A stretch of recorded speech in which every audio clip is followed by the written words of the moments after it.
David, thanks. Organizers at Safe Haven Pet Sanctuary say they had a meeting today with Green Bay city officials, both sides working together to find a new place to stay for several people experiencing homelessness after the city informed Safe Haven it could no longer welcome unhoused community members overnight. In a First Alert update, Drew Best spoke with Safe Haven shelter organizer about their collaboration with the city.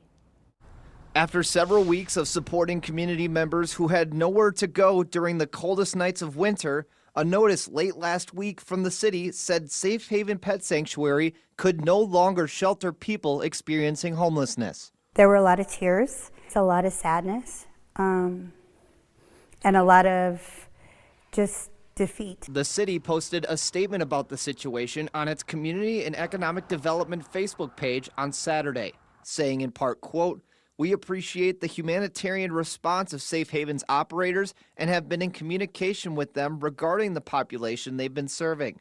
At the same time, the city's inspection division has a responsibility to ensure that any facility providing overnight accommodation complies with applicable zoning, building safety, fire safety, and public health regulations," end quote. Cathi Oreto, who helped organize the overnight stays at Safe Haven, confirms the city has kept in close contact throughout the weekend. Both sides finally meeting on Monday afternoon to look for a solution elsewhere. Coming back to Safe Haven isn't an option.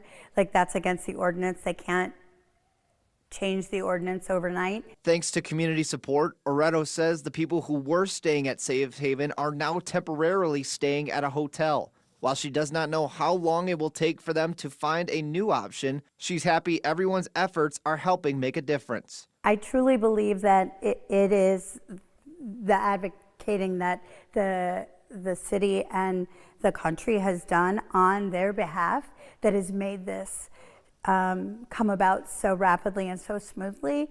I feel hopeful today in a way that I haven't in the last 3 days, so I'm kind of excited about that. Reporting in Green Bay, Drew Best, Action 2 News.